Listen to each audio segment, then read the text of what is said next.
Dun, dun, dun, dun, Oh, ah, boys and girls. Usually I'm not this happy on a Monday because it starts the shit of the work week. But you know what? I think this week is going to be a good week. We've got Thanksgiving to look forward to. We've got the fam coming over. You can go over to fams or whatever you got to do on the holidays.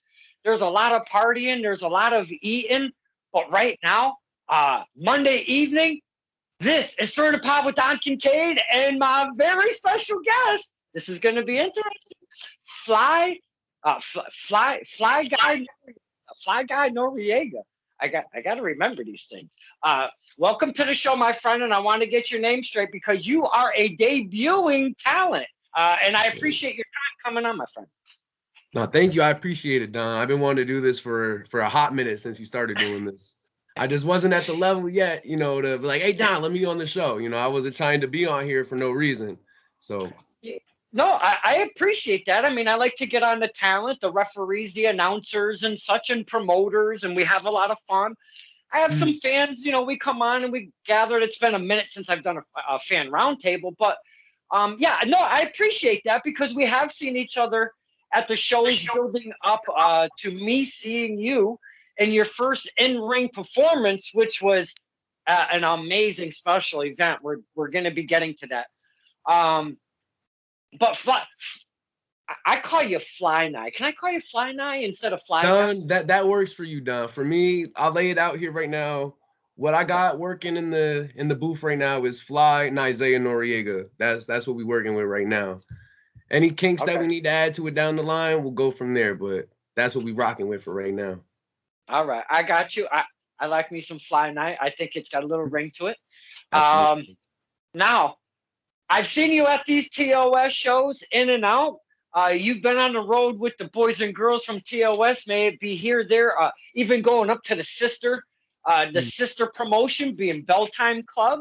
I mean, you've been doing your thing, and I stalk your page. I follow your page all the time. So, I got to keep my eyes on the upcoming talent because if you're training in a place like TOS, you're hitting the road with the boys and girls. I have not seen you become a referee or a manager in that role, but I have seen you in that ring, jumping in, trying to help out a couple of people. Not really getting the best of that, and we'll get into that as well. But let's. We'll talk about that. We'll get into that too. So my point being is, if I see the young students hitting the road, doing all of this stuff with the TOS boys and girls that are, actively hitting the road right now. I was assuming you were bound to hit the ring much sooner than later. So I was blessed to see your first match. So let's just start right there because of the event itself. And I know I'm blabbing away, but I just really want to really set the scene for this one. The Big Jim tribute show, Don't Spill the Whiskey. What a beautiful, beautiful event. It was like 8 or 9 promotions literally came together. Literally just boom. There was no bickering. Amazing. There was no politics. There was no drama. There was no BS. There was no outside life brought in. All we were there to do was celebrate our brother Big Jim. And my goodness, what a special night that was. And whenever I seen you come out and hit that ring, I was like, oh, shit, what an event to start it off with. Absolutely. Could you take us through some of that? Because I'm not an athlete. I'm not in that ring training. I'm not doing this stuff that you guys and girls are doing, the prep to get into that ring and become a character, and a larger-than-life character, if you will. Could you take us specifically through that day? Because I'm kind of curious of what goes through the mind when you're leading up to something like that. Well, for me, that Big Jim show was really special for me, and especially to debut on a show like that, because stepping outside the ring, I actually worked with Jim outside of wrestling. So me and him are moving furniture. That's what I do in the shoot world. I move furniture. It gets the job done, pays the bills. So, but initially I hit up the Tesla Strength group chat. I was like, hey, does anybody want to work and try to make some extra bucks if you're available? And Frosty actually hit me back and he was like, hey, I'm not available, but I have somebody that you would love to connect with. And ended up me connecting with Jim. And when I told my boss about it, I was like, yeah, I mean, his name's Big Jim, and I got a guy that wants to work. And my boss looks at me and he's like, comes close to me, he's like, do I gotta call him Big Jim? And I'm like, nah, you don't gotta call it, just call him Jim. But like, I was gimmicking him because at the time, that's all I knew him as was Big Jim. So, but working with him and being on the job with somebody like that, it was just, for me, I'm a rookie. I'm gonna pick the brain of a lot of veterans that have been in this business and have experience. And for me to be able to pick Jim's brain, he had every single answer to every single question that I was lost. I was conflicted.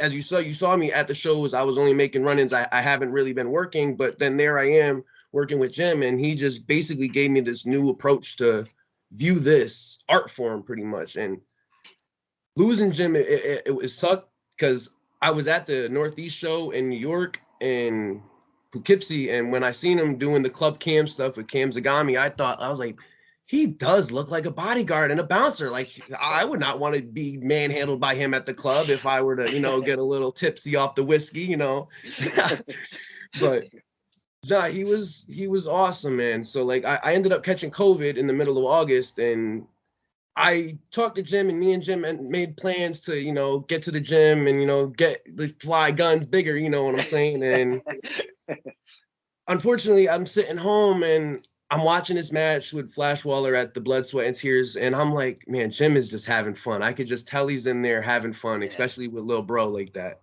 And with the mask, though, the mask. I loved it. He was having fun. I could tell just in there he was doing what he loved. So pretty much when I saw it all over social media, I was just distraught. I was home. I couldn't even leave to go get a hug from anybody. I'm crying to my girlfriend, and she's like, baby, just know that he wants you to find yourself and do what you want to do in this business. And Frosty told me, and salute to him, because without Jim, as you see, I come out with the Big Jim shirt until I'm told that I can't come out wearing it. I'm going to wear it until I can't. So that's big homie.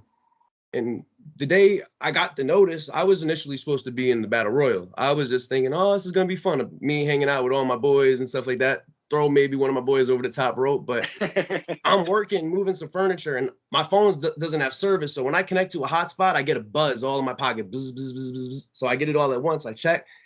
GM's texting me. He said, hey, man, you're out of the Battle Royal, and you just got a big upgrade. You're working with Jay Bricks, Hustle and Muscle, and Barnaby Combs and Bo Douglas. And I'm like, wow. My mind is just blown. I'm at work and I'm yelling loud. Let's go. Like I'm losing my mind. Like, because for me, this is my dream. I've always wanted to do wrestling since I was 7 years old. I'm telling people in school, I'm going to be a wrestler. Guidance counselors telling me, oh, why don't you be a writer instead of a wrestler? And I'm like, no, I know what I'm capable of doing. And this is exactly it. So being there that day of the Big Jim show, I didn't have any butterflies. I was a little nervous, but at the same time, I was like, I'm just going to go out there and have fun, because at the same time, I know that's what Jim would want me to do. Have fun, live your dream, and have fun doing it. So that's pretty much, I have all the respect for Jim. Jim was pretty much my big brother in this business. Just like how Frosty viewed Big Jim, like I view him the same way. That's somebody who pretty much helped me revitalize my career, because there's times as a rookie where you doubt yourself, where you consider like, am I even worth doing this? So it's like, it was worth it. I just pretty much just loved being able to work that show, and especially with Jay Bricks and Bo, it was awesome. And what I wasn't trying to interrupt, but you kind of second guess, is this what I should really be doing when you're trying to be an upcomer? Is what happens because of this. Because of the physicality part of it, the training, the cardio, the drills, everything in ring, eating differently, drinking differently.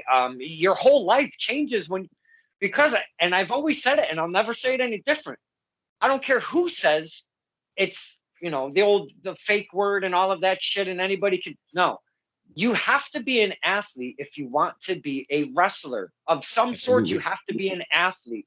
and there are many sacrifices that you make for the family, for events, to go to places, to go hang with your friends after work instead of or whatever you're doing. You know what I'm saying? So there's many sacrifices just starting to build that career. Never mind when you venture in to your career, you know. Absolutely. So to have a guy like Big Jim though being there and kind of lifting those second doubts and tossing them to the side and just being that support system, man. I absolutely love hearing that. I love that to pieces.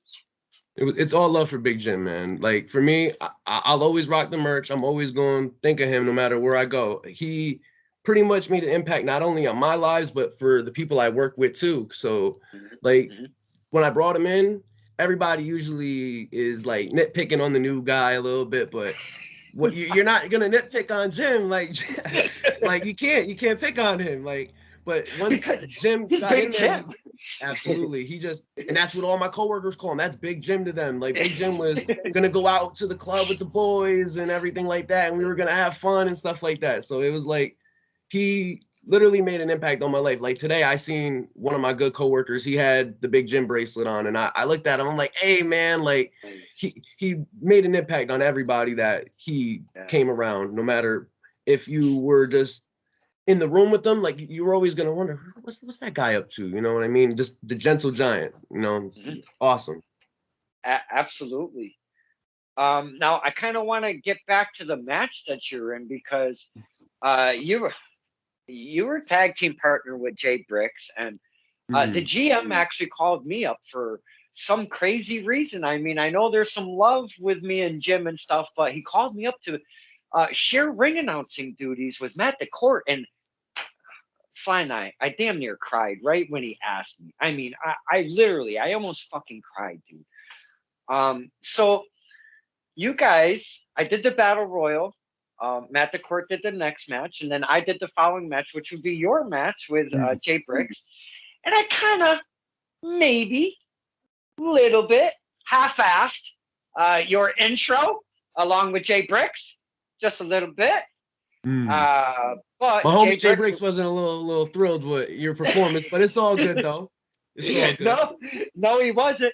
And I know that you would have maybe not have said anything to me and just kind of dealt with whatever was going on. But my man Jay Bricks, oh hell no. He came right up to me, and I described the story to a few people already. When you're in the ring, it's such a different perspective than when you're as a fan, obviously, especially, the higher rings, Oh my gosh. I mean, you wouldn't even believe it, Don. You wouldn't even believe it. It's such a different perspective, and it looks quite large when it's you and a referee. You're kind of maybe 3/4 of the way in the ring. I'm doing the announcing thing. Here comes Fine Eye. Here comes Jay Bricks, an angry Jay Bricks. He comes steaming up them steps. He comes walking at me, and the ropes couldn't have been any further away, and that ring got real small, bro. And he got all up in my grill, and he goes, wham! And he gives it to Matt DeCourt, and he yells a bunch of stuff, and he says, now do it the right way. And my goodness, Matt DeCourt was beautiful on your intro, I gotta say. I sucked because I didn't really care for Jay Bricks. Me and him have a rocky relationship, and I'm sorry about that. You were association with. I apologize, sir. I'm associated with Tessa Strength, but now I'm with the firm, I guess. I don't know what's going on right now. I'm still waiting to get that call back. I slept through the phone call, so, hey, Richie, that phone, I'm still waiting for that phone call, man. It went to voicemail. My voicemail wasn't set up or anything. I'm slipping on my end. That's what it is. Well, I recently did have, oddly enough, all 4 members of the firm on Stirring the Pot. Now, I asked them, what about adding more members? I would think you would want to grow the firm as a faction, I would think, the more the merrier, the powerful, the more the powerful, But they were like, nah, 4 is enough, bro. And so I'm just throwing it out. I think 4 is enough. I don't know if, I mean, whatever they do, if they need me, I'm a phone call away. So that's kind of what it is. That is true because there's services to be had. I can feel that. Yeah. I mean, they've had Danny Miles come and help out. They've had, quite a few additions to help out. Dude, that chain, Woo, when he Oh my whips that God. on, oh my God. I feel like he's gonna blow up the ring. I feel like that's what it is. uh, now, across the ring from you, you had hard work Barnaby Combs. Is Yeah, that how hard you work. do it? Hard work Barnaby Combs. Was that his debut as well? Am I correct or am I wrong on that? I think that was either his second or third, maybe his fourth match. I'm not 100% sure, but I know he's been putting in the work, as it He says in his name. as it says, hard work Barnaby Combs. Yes, sir. But his tag team partner, my man. I mean, that's Bo Knows. That's Bo Douglas. Yeah. I mean, I can't believe you found your first match across the ring from Bo Douglas, my man. For me, honestly, I've been watching Bo since I started coming to Test of Strength. I seen him up at the Bell Time Club doing his thing up there. So for me to be able to actually be across the ring from him and staring him down, for sure, no, Bo knows. He does know. As does his boot to my face. He knows. He booted a couple of braids out of my head. That's how much I know Bo now. No, but all jokes aside, Bo and Barnaby are honestly they're a duo that are honestly probably the nicest people I've met in the wrestling business so far because Bo was so giving. He wanted to help me out and give me as much experience and ring time just so I can get the reps in. As you saw, I was pretty much in that match the whole time. Jay Bricks only came in for maybe less than a minute. So and you did, and I want to talk about a specific spot when you were on this side, the open area, like towards the wall there where the display stuff is for the merch. And you have a man, you were choking him with the ropes, and I was right there, and I even called you out on it. And you're like, "Hey, that's what Fly Night got. That's what Fly Night does, baby." listen, I mean, that's what man, we I do. got to get the job done, man. I was in there trying to get the job done, but Right? like I right feel then you. and there, Barnaby was something else. Right when we kicked off the match, he literally clotheslined me almost out of my shoes. Like it was crazy. When I realized, I was like, "Oh my God, I'm on my face. I gotta get up. Like I'm in a fight right now. Like what am I doing on my face?" Yeah, Didn't yeah. even expect to be on my face, but Barnaby and Bo, it was basically, oh man, they helped me out pretty much as a rookie trying to figure out where I need to be, what I need to do because the match was thrown together real quick. Like we didn't really have much to go on. We were just, this is what we're doing. We're going out there, have fun. That's Bam, it. bam, bam.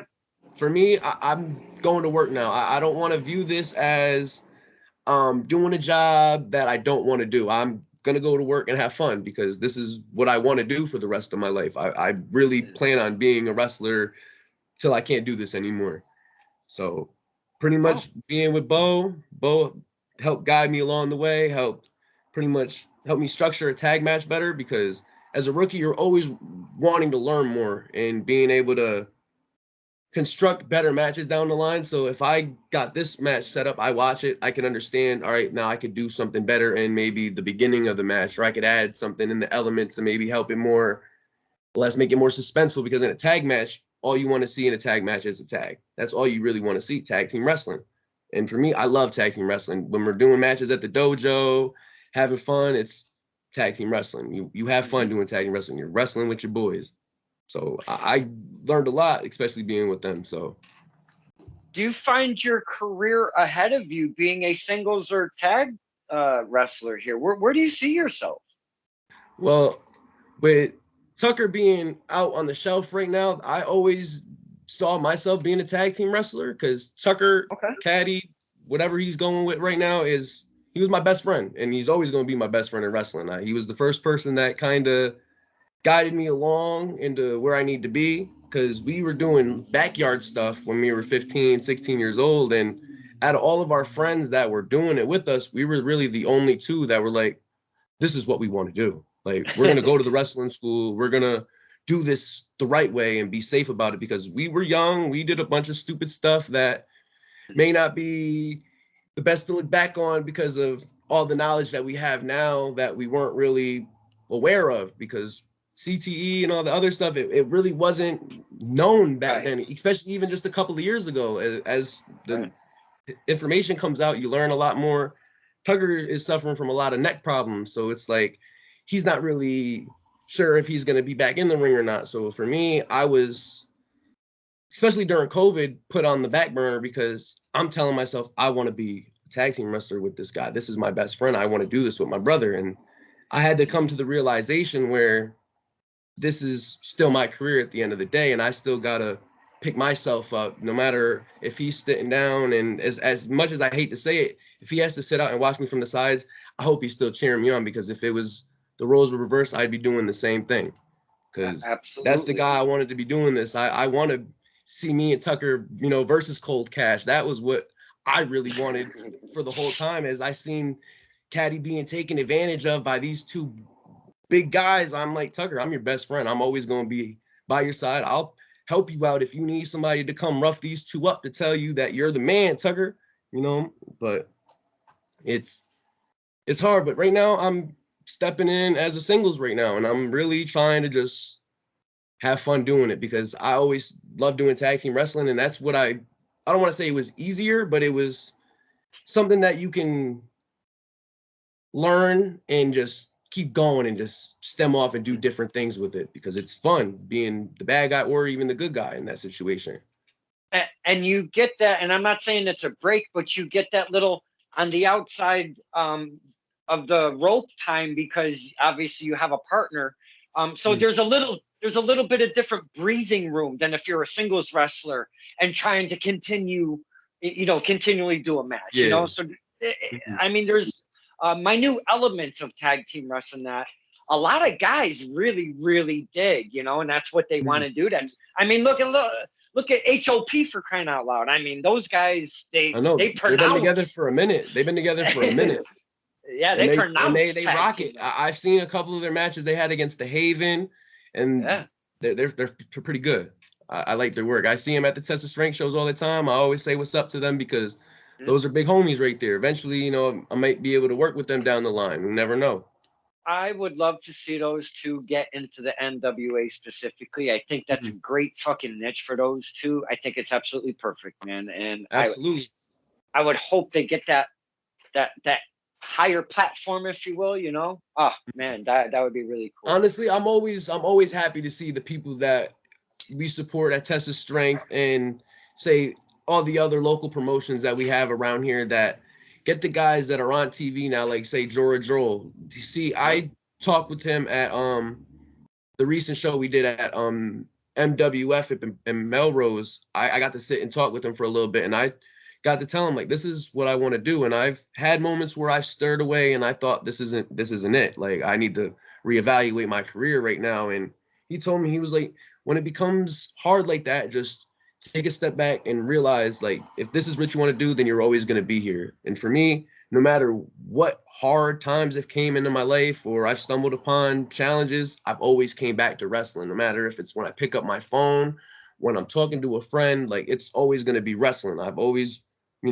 had my outlet as wrestling. I've had all the toys as a kid. I can tell you a bunch of weird wrestling facts. Like, if we were to start spewing about wrestling, I could just tell you about 1999 or some weird stuff. I've just always have been on wrestling. All the magazines. It's like a weird obsession that I've never really was able to broadcast up until my later years, because growing up as a kid, if you liked wrestling, you were that weird kid in school, and everybody kind of bullied you for, oh, you like that fake stuff. And I'm like, yeah, it's not fake to me though. Like, I've always believed in what they're doing, because if you look at it, if they can compel you to believe in the script or whatever it is, they're telling a story, no matter if it's something that happened because of a promo backstage or something stupid. It's a story. They're always going to be able to compel you one way or another. And that's why I fell in love with this. It's storytelling in a different way. It's an art form. And I'll always quote Slick, that canvas is literally your art form. Paint on it. Do whatever you can do. Advertise yourself. That's your chance to advertise yourself. I've said that many a time, my friend. The art forms, because there's very many, the art forms of wrestling throughout the entire globe. If you go from country to country, it might be similar, but it could be very different at the same time. And there's so many different art forms, and even just, Americanized wrestling, being the hardcore or the death match or the whatever, the other kind of forms. And I've always said that, very well put, because the canvas is there. Let's tell a story.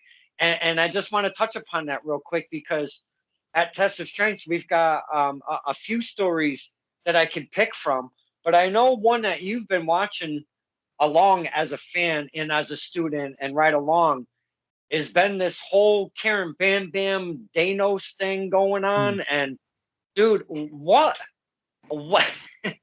what crazy times has it been at TOS over the past year or so, with the stories, with Karen Bam Bam and Dan the Man and company. And it's just been such a wild ride just with that one specific story. But I pulled that out because she she ended the reign of Danos. Thank you so much, Queen. We love you for Absolutely. that.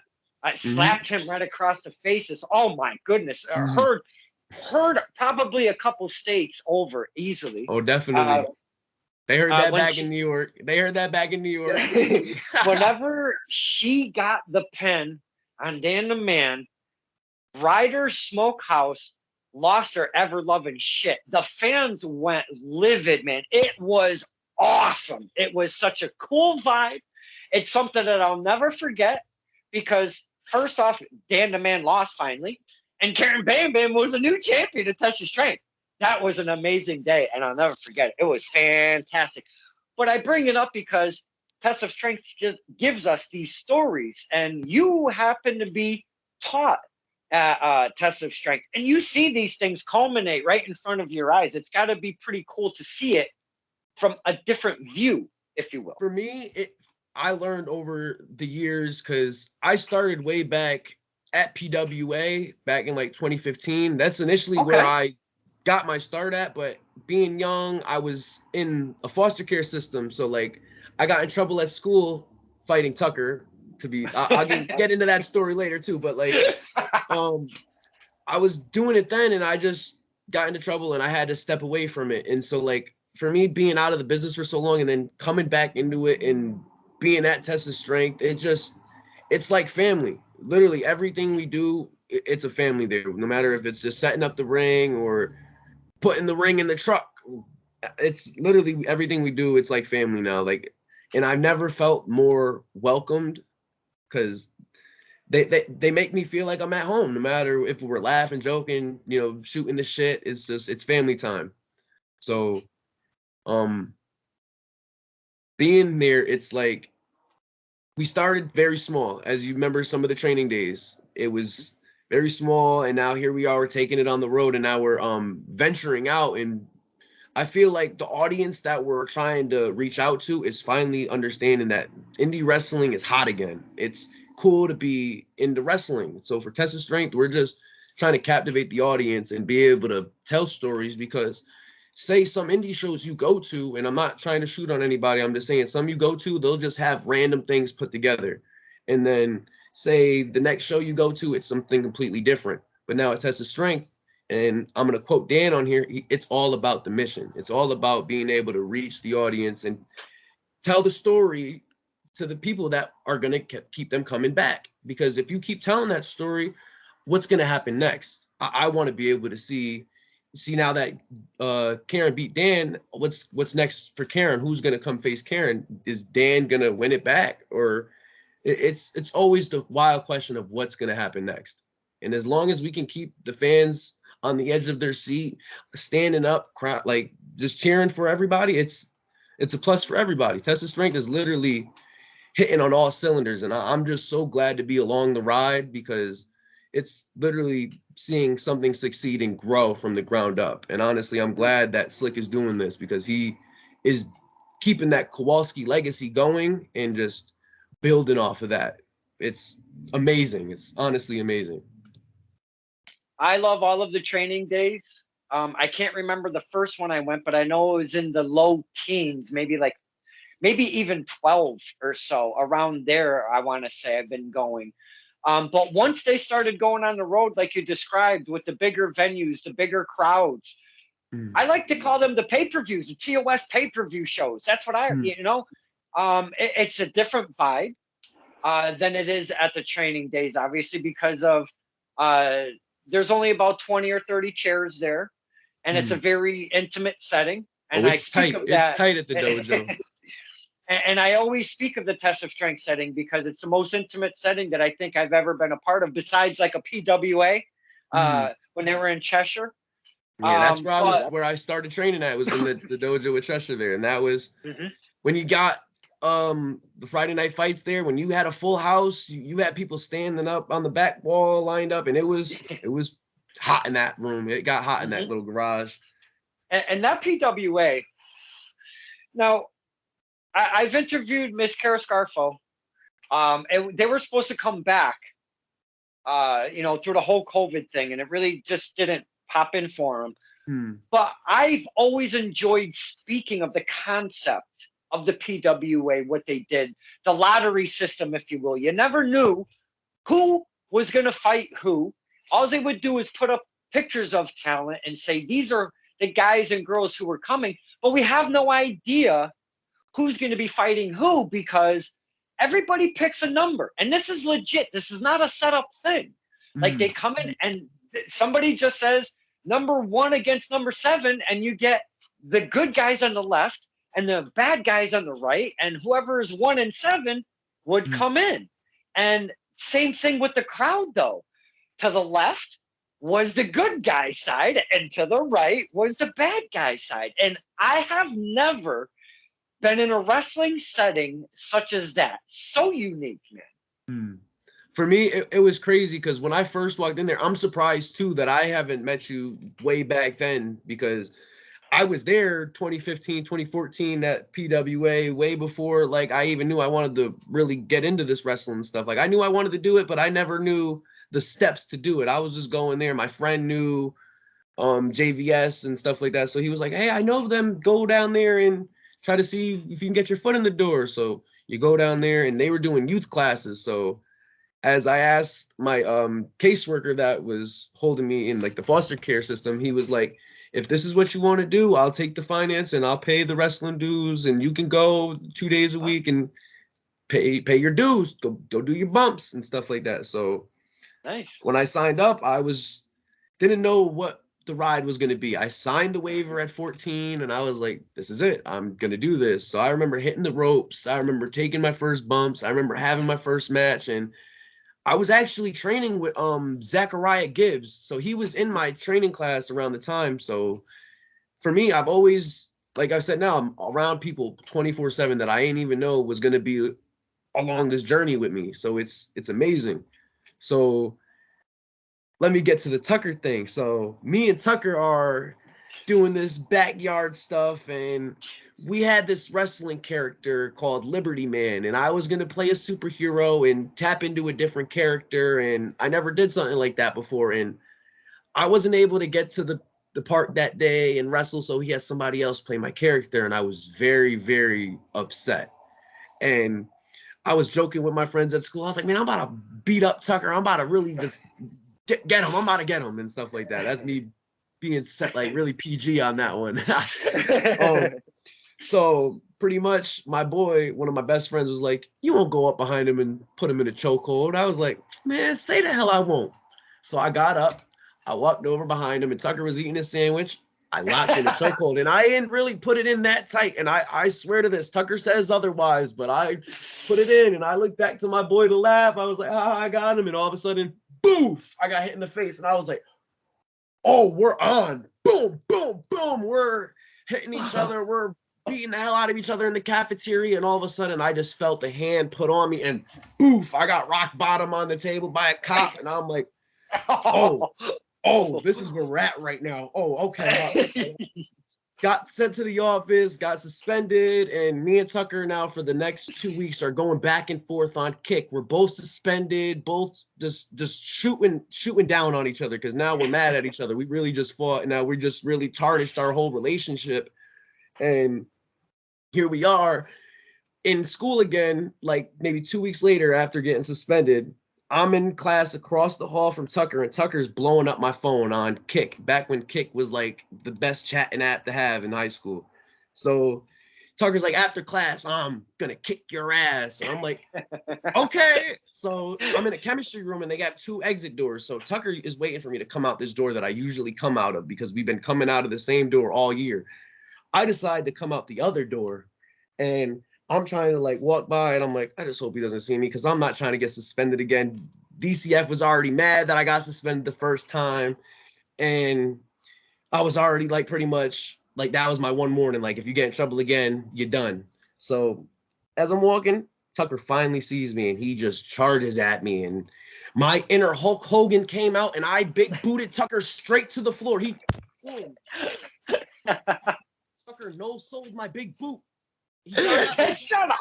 again. He just ate the big boot, Don. I'm telling you, he just ate it. Tucker is a beast. So like for the next like couple of years, me and Tucker are just like separate. We were gone. We weren't talking to each other. And then he got jumped by some kids, and I don't play like that. Like as I just told you, I'm gonna fight. If I'm gonna fight, we're gonna duke it out wherever we duke it out. I'm not gonna sneak up on you. I'm not gonna run up on you. We're just gonna have it happen. I'm gonna run the one. So I end up seeing Tucker gets jumped. I'm like, I hit him up. I'm like, Tucker, are you good, bro? Like no matter what happened between me and you, like I always got some love for you in my heart. And he was like, honestly, man, like I don't even care anymore. And like now, like this is the hard part because I had to gain his trust back. Because as friends, like once you lose that trust with somebody, it is literally so hard to figure out how are we even gonna be friends again?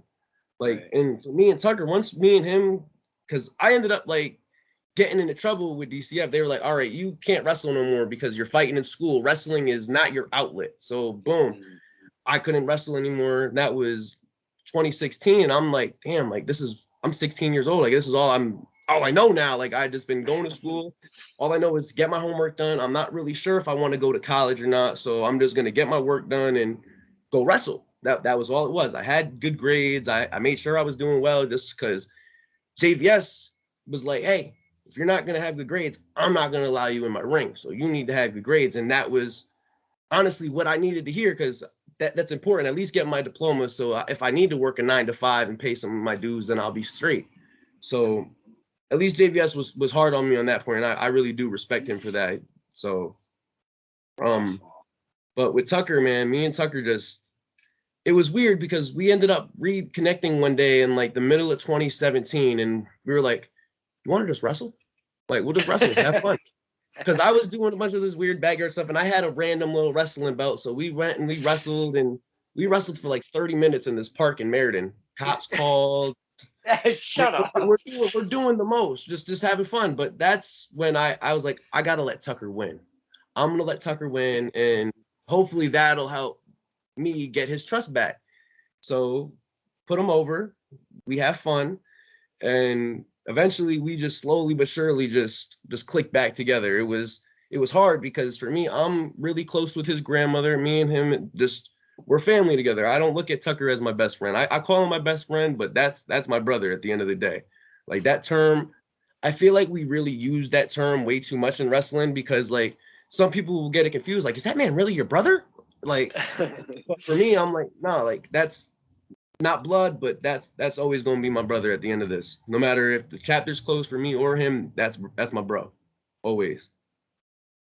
Well, we've had tons of fun with Caddy Tucker. Let me tell you, at the shows, from his attire to whenever TJ introduced the stupid stuffed shark, to Ryan Frost giving him the old this when he's close by and throws him about 30 yards across the room in different fashion, might I add, from event to event. I've had so much fun with Tucker and I miss him dearly. I really, really do.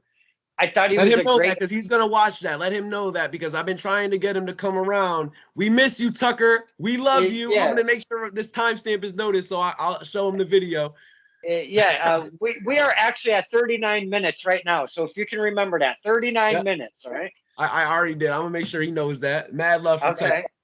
But the reason why I bring it up is, I know he's very thin in stature like myself, and I'm scared to do what you guys and girls do in the ring, but not Tucker. He's a crazy little bastard.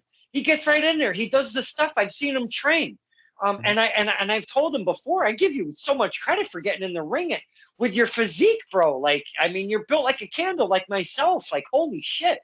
But really, like when he was at the training days and at the bigger shows and whatnot, um, his personality, the character he brought, what he did, all of it, the bits, everything he did, myself, my father, and not just us two, but the crowd.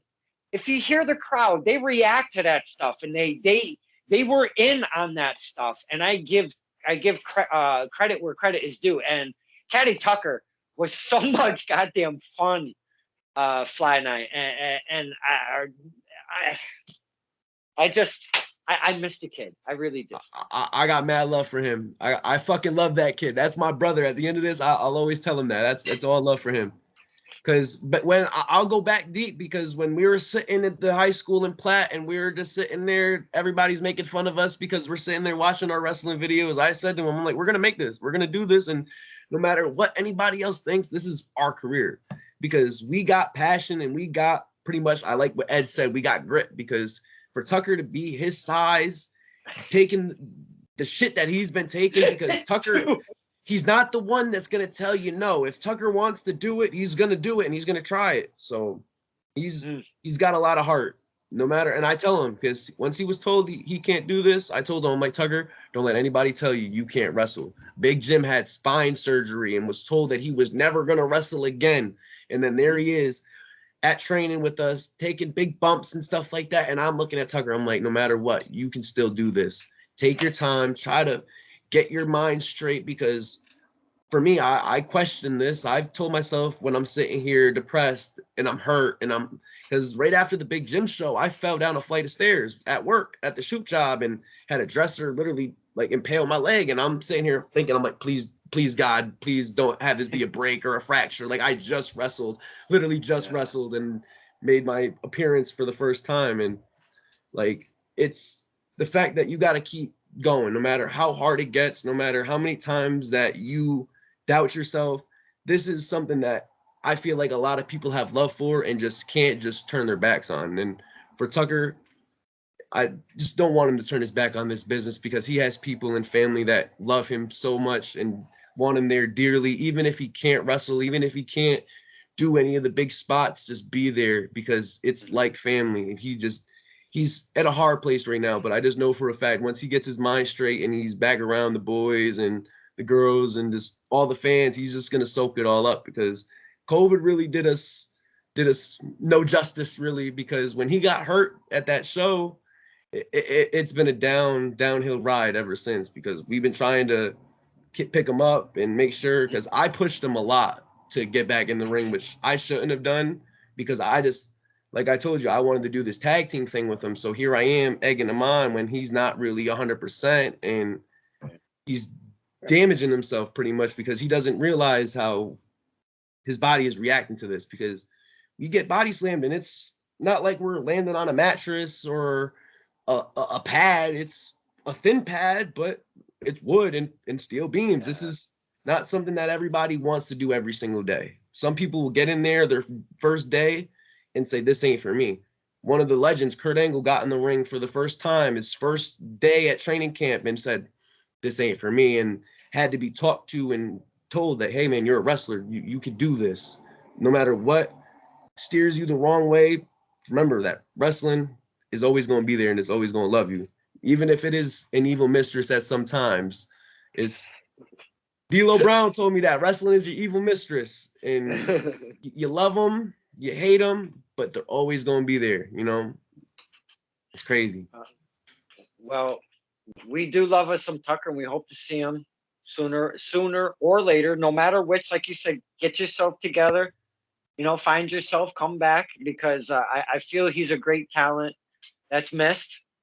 Now I'd like to talk about your character, because we don't really know what's going on here, because you've only been seen one time at Don't Spill the Whiskey. What are you bringing to the table? What's with the name? You had the gear going on, obviously the t-shirt and whatnot. Talk to us about the character itself.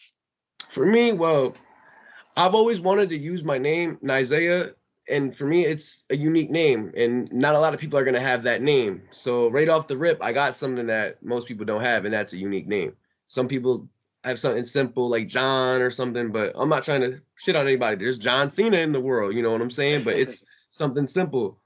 But for me, Isaiah is that's me. The flyest guy in the room, the flyest motherfucker in the room. That's really how I've been advertising it on social media, trying to build up that confidence for me to be able to, this is me. This is who I am. This is what I do every single day. So for me, Isaiah Noriega is pretty much, I come from the streets pretty much. I struggle to get to where I'm at right now, and I'm not going to let nobody take that away from me anymore. I've worked hard, pretty much the version of a street soldier, if that makes sense. I'm trying to pick up the scraps pretty much and turn myself into rags to riches. I've come from not a lot. I mean, like I told you, I came from foster care. I have a big story where before I even got into wrestling, I was living in my car. Like, we all got a story to come to, and that's for me. I want to be able to turn that story for me from being that kid sleeping in his van, living in his car. I want to be able to elevate that and be the flyest dude in the room, because that's certainly what I believe. When I come in with my hair braided, I come in looking fly. I come in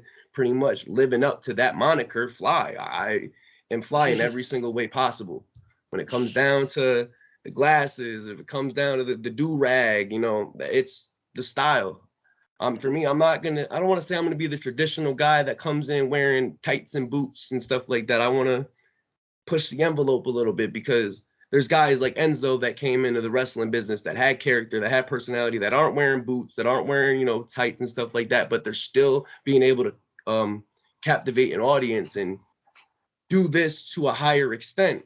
And for me, I met Enzo at a Northeast show, and for him, he said, don't let anybody try to steer your mind away from this or try to tell you that you can't do this. Trailblaze your own way and make it in this business no matter what. So when he told me that night, that saying, that hit me. I'm just gonna be the flyest motherfucker in the room. That's me. That's Nye Noriega. That's me, Fly Nye. And when you call me that, I'm like, you know what? I believe that, because now here I am. People are starting to tell me that. And when you get to that certain level of confidence, like, you just start to understand who you are better. And the only way you get that is by repetition, by stepping through that curtain, by going to training, by being able to learn who you are. Learn, because it's not really all about characters, it's who you are in that character, because you got to be able to balance the real life in that character. So it's all about the story, but at the same time, you got to make sure that, real life is good. You talk about wrestling with passion. You talk about what you're doing in wrestling with passion. Are we going to see, because if you're going to be the flyest guy and, have your own unique flavor and trail, blaze your own trail there, you got to be able to speak to us promo wise and stuff. How you doing with the promo stuff? Because you seem to have a passion as you talk about wrestling. For me, the promo thing it's iffy, because I used to be able to cut a promo like it was nothing. And then I remember I was away from wrestling for a very long time. So that gap from when I stopped wrestling in 2016, I ain't really pick it back up until 2018. So there was a good 2-year gap where I'm in the foster care system. I just graduated high school, and now here I am in the real world. I'm working, and I'm trying to figure out what is going to happen for me. You know what I mean? Like, I got to test the strength for the first time, and I remember I'm there with Tucker. Tucker was already doing his thing with Caddy and stuff like that, and he brought me in there as his friend, like his +1, and we did all the YouTube stuff back in the day, and I used to cut promos and shoot straight off the rip and be able to go on a tangent. And then all of a sudden, I remember I was like a deer in headlights. Tucker was like, I know a guy that can cut a promo, and pointed right to me, and I'm like, like crickets, just crickets. And I'm like, damn. Like, that was my one time, like, I got put on the spot, and that was like first time at the dojo, like my first time there ever. I remember I'm there with Richie, and Richie is like teaching me how to do a flip bump. Like, I've done this before, but like the logo says, unlearn, relearn, learn. I literally live by those words, and when it comes to wrestling, because no matter where you go, there's always going to be a way to hit the ropes different. There's always going to be a way to do a roll different. There's always so many different ways in wrestling that you can learn.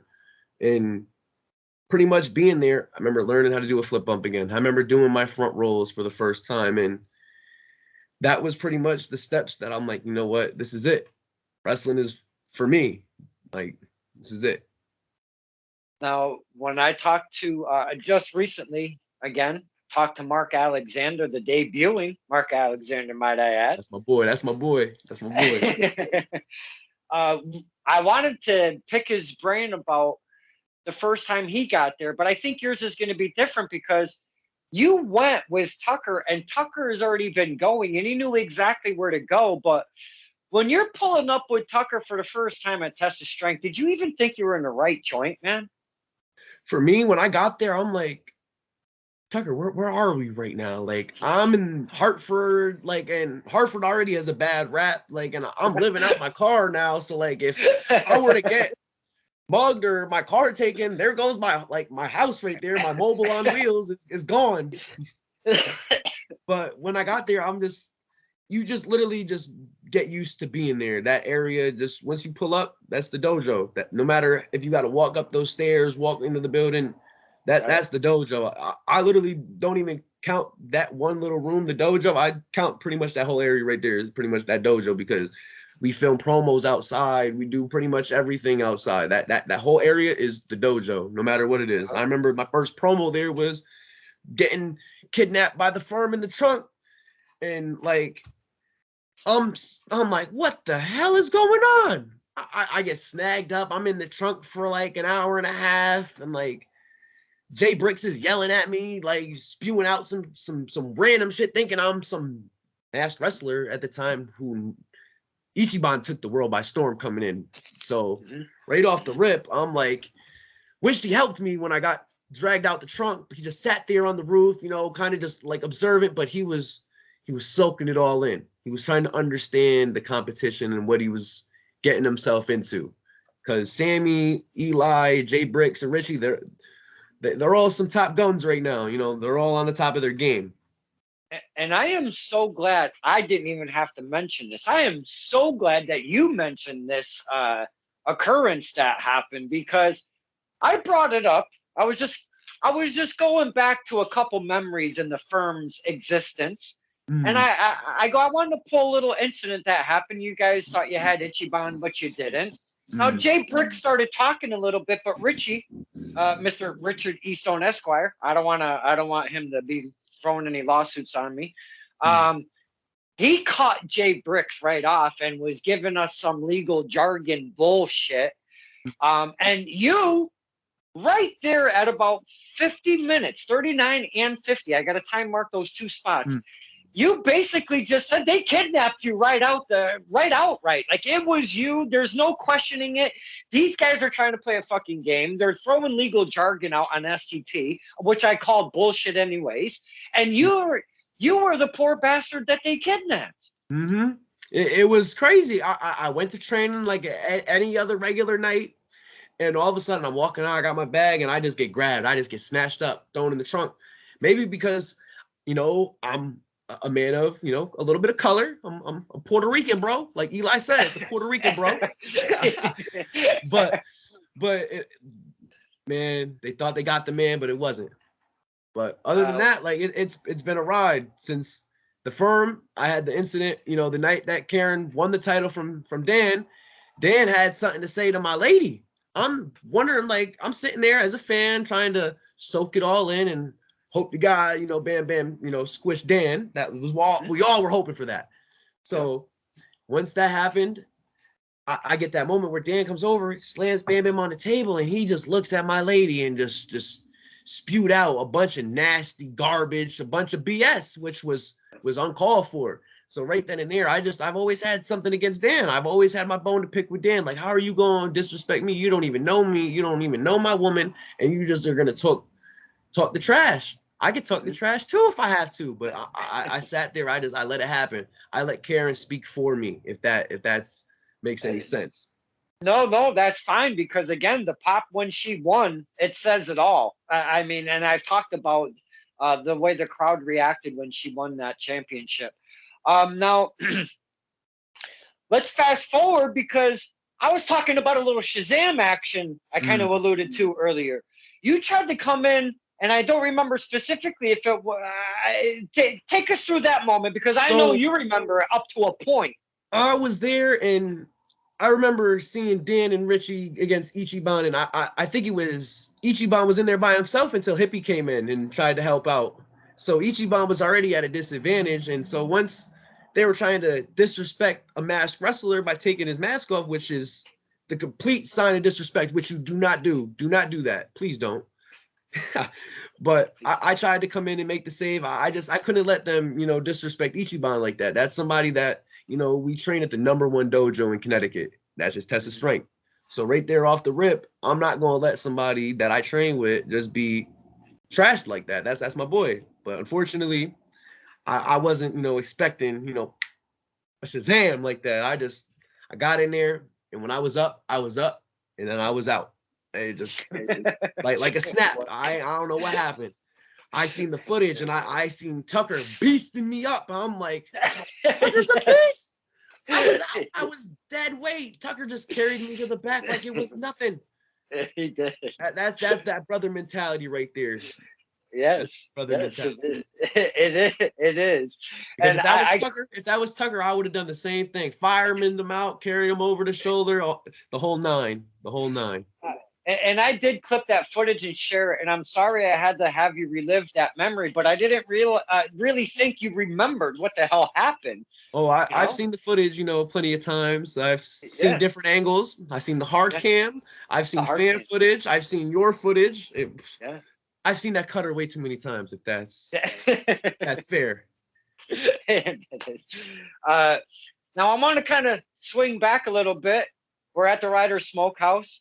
And it's Mike Skyros. He's the K1 Classic Trophy champion at that time. He had the cup. Okay. Yep. And Max Caster. It was right before my man Max Caster, Platinum Max Caster, was signed with AEW. I actually got my only Kincaid file that I've ever had with Max Caster, and it lasted probably like 5 minutes, which isn't like the norm. Outside in the front pre-event, which was amazing. And then like a week later, he gets on AEW Dark, and then they sign him right up. It was just like bam, bam, bam. So fast. Honestly, the whole like COVID season during wrestling was crazy because it felt like wrestling was just like transitioning through like this weird period. Because for me, 2020 was a big blur. Looking back on it, it was just a big gap in time, and seeing a bunch of like you just said, Max Caster getting signed. Max Caster was literally face to face with me on that little picnic table, and we did this. We did the Doink the Clown WrestleMania 9, and none of that was planned. Let me tell you, it just was just so like it just happened. It was magic. And why I bring this up is because leaving that show, there happened to be a moniker that was thrown on to Platinum Max Caster. And it happened to start with you. You were on this side of the ring. I was on this side of the ring, being where the entrance came out. So you would be on the farther side. And there was a chant that started, and it actually caught on just like that. And through the entire match, plus, there was a chant that was happening. Could you please give us some of that, my friend? So back in the days of the Riders Test of Strength shows, for me, I say this and I say it proudly, I was the remote in the crowd. I said something, the whole crowd lit up with whatever I was chanting. And for me, Platinum Princess just blew up the entire Riders Smokehouse and Grill. They threw Platinum Max on the grill and they smoked them right there. Platinum Princess. It was great. It was great, honestly, because I seen that once that visual changed when I said it, he was like, "Oh, I'm in for a treat tonight." He couldn't wait to get out of CT. That's for sure. And it stuck on the social media just for a good minute, post event. I remember that as well. We were kind of trying to keep it rolling there. That was fun. That was quite fun. And then once he really got, the old dotted line, it's like, okay, you got to kind of pull that back, let him do his thing, you know. Yeah. It was so crazy because for me, I'm always proud of seeing the people that I've got to watch or I've got to, train with on the bigger stage. It's literally so amazing to see my friends and people that I associate with living their dreams, especially like guys like Lucas Chase. I got to meet at Blood, Sweat, and Tears and got to share a moment with him, talk about Jim a little bit, and be able to connect with somebody, especially with Lucas. He's a cool dude, and who else?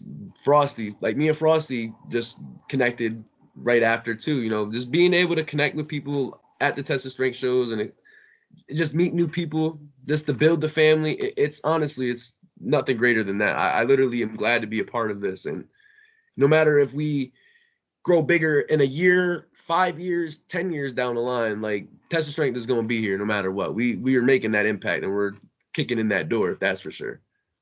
Well, even not that you have to bring them in, but Test of Strength does bring in a name here and there, splashing in an Eddie Edwards or a Brian Pillman Jr. And more recently, coming up December 4th, it's going to be Sweet Christmas, and I want to say it's in East Hampton, Mass. Is that correct? Yes, East Hampton, Mass. Yes, I think it's the Pulaski Club. The Pulaski Club, which is known for having wrestling events up there. Now, that coming up, there is a name. There's a couple names on there, but I just want to pull a little Jenga piece out because I watched him when he had a buzz cut, little purple tights, and he's just always been a great guy, in and out the ring, and that's Vincent. But he's a different Vincent than when I met him. Holy cow! Yeah. This Vincent, I am a lot scared of this dude. Not that he was nothing to be messed with back then, say 2016-ish or so, but in 2021, Vincent, that dude scares the shit out of me. And Test of Strength has got him coming in at Sweet Christmas on December 4th, so I'm pretty psyched for that one, my friend. So Sweet Christmas I feel like it's going to be a banger. Right off the rip, we got Bobby Ocean and Mike Skyros 2 out of 3 falls. And I remember the 585 main, that whole place erupted. They wanted 5 more minutes, and I've never, ever seen that in wrestling before, a crowd chanting for 5 more minutes. And we've been waiting for this match to happen since then, and now we're finally getting it, and they're just going to tear the roof off the place. Bobby Ocean is, for me, that's my coach, and he's teaching me the hard-hitting ways and the safe ways of wrestling. And sorry if anybody that I chop a little hard, you can blame it on Bobby down the line. So, but don't do it to me, please. Don't do it to me. Oh, Don, you good, Don. You good, Don. You're safe. Okay. You're safe. You're safe. Thank you. You good. I can't chop you through a laptop anyway, unless I want to break the screen. I've had enough broken laptops in my time. But honestly, Sweet Christmas is going to be a banger right off the rip. I'm always excited to see what match Slick's in, because being the main coach at Test of Strength, I'm always trying to pick the brain and learn from my coach, my head coach. I remember looking on YouTube, because as a fan, you always want to study something. And so going way back, I found something from Top Rope Pro, was one of Slick's old matches from like the early 2000s when Slick was brand new, and seeing how he transitioned into being the new guy into the guy we know today. Slick he's a beast. Like I ain't gonna lie, I'm a mark for my own coach. That's pretty much it. Like him versus Jay Lethal, him versus Jeff Jarrett. There's matches that I've seen that I'm just like, Slick is just one of the best to lace up a pair of boots. That's for damn sure. And to keep on that Kowalski legacy and be around that means a lot to me, because I never felt more like home. I come from a broken home where things never were secure, and I never really felt like I had that security and that support really from anybody. Like my family always told me that, like, if I was going to get into this wrestling business, by the time I'm 30, I'll be doped up on pills. I'll be barely able to walk. But for me, I look at it as, if I were to do that the wrong way, that's how I'll end up. I don't want to sit here and shun anybody for anything that happens in the dark or any addictions that people have, because there's always outlets and there's always ways to go about things, but it's hard sometimes. But for me, this is my outlet. Wrestling has always been my outlet. I've never really looked towards anything else. I never really tried anything hardcore besides wrestling. Wrestling is really the hardcore drug that I have in my life. So for me, I'm always going to look at wrestling like it's brand new to me. Every day I'm going to be excited for it. Like I'm like a kid on Christmas. What's going to happen next? And Sweet Christmas, we got somebody else that I'm a big fan of, the Grapple God. I love Jordan. Jordan, praise be, praise be. Nah, Jordan, he's a beast. Since coming up as a ref, and you can't, as much as he gets you a little upset, that's the Snapple God to you. He does not like that, but I'll let you know he does not like that. But there you go. It goes back and forth. You got to pick and choose, Don. You got to pick and choose sometimes. Yeah. But right there, seeing Jordan just come up and transition into a way, me and him got to connect over the times more recently because right after the Eddie Edwards seminar, I got into some trouble behind the scenes and stuff like that. And Jordan was somebody that I was able to talk to and find support in as somebody because we train together, but sometimes you train with somebody and you never really get to connect with somebody outside the ring like that and understand who they are as a person. And so for him to be able to check up on me, make sure that, yo, you good, bro? Like, you need to make sure you get into training, bro. Like, I want to make sure you're there, bro. Like, we got love for you, and I don't want you to, like, steer off into thinking you don't got nobody there for you. So he made sure that I'm always going to have his back, and he's always going to have mine. So that's kind of where I'm always going, if he's wrestling, I'm always going to sit and watch because maybe he's going to do something that I can learn from him because he's doing this at a level where if he's going to keep doing it like this, it's only going to get better and better to the point where he's on a dotted line signing Jordan Rowe. So I rolled my eyes. I like to call him Snapple God. I love to give him shit. But I got to give it where it's due. That kid and his short career, holy shit. I mean, wow. That kid, he's a beast. that He's a beast. where normal people should have died.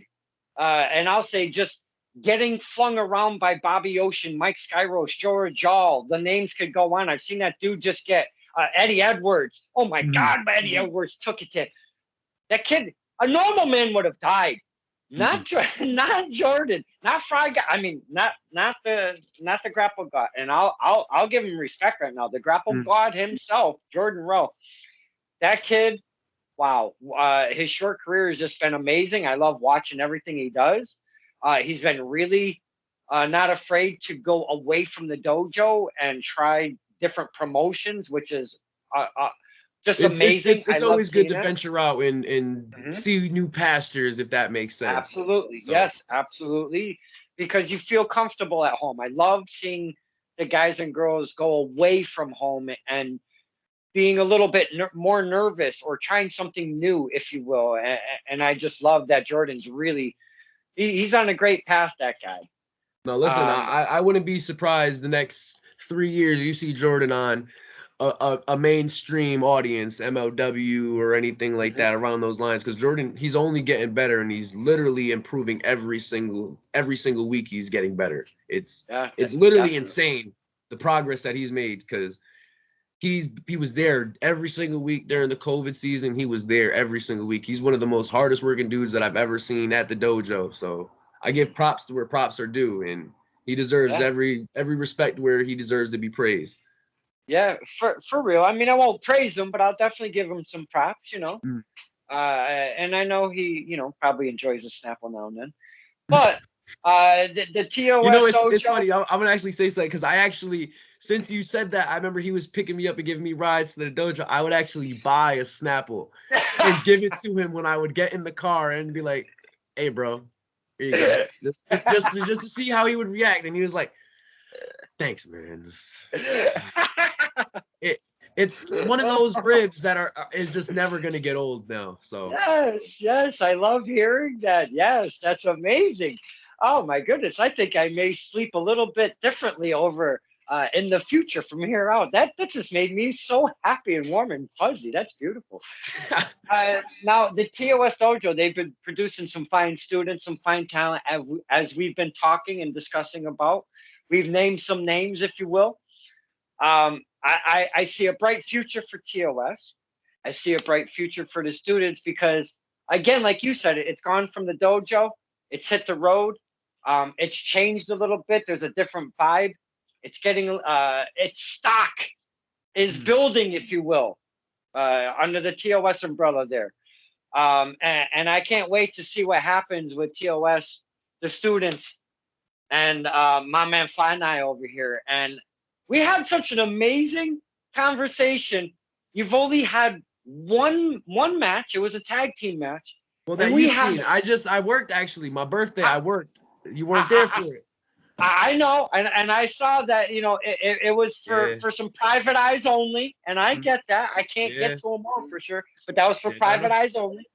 But you know, we spoke for a little bit over an hour now, and you're just a debuting talent, and this has been an absolutely fantastic conversation, my man. It's been real, Don. It's been real. I can't even appreciate you wanting to come on, hanging out, talking to the fans, letting us get to know you a little bit more. I can't wait to see what happens here, man. I hope Test of Strength starts yourself, the Mark Alexanders and such. I hope to start seeing the newer faces, start seeing them in the ring a little bit often here. So I can't wait to see what the future brings you, my man. I wish you nothing but the best. Absolutely, Don. You know I appreciate that, Don. Absolutely. All the way. It's been real, Don. It's been real. Thank you, my man. Boys and girls, even though Mondays suck, not this Monday.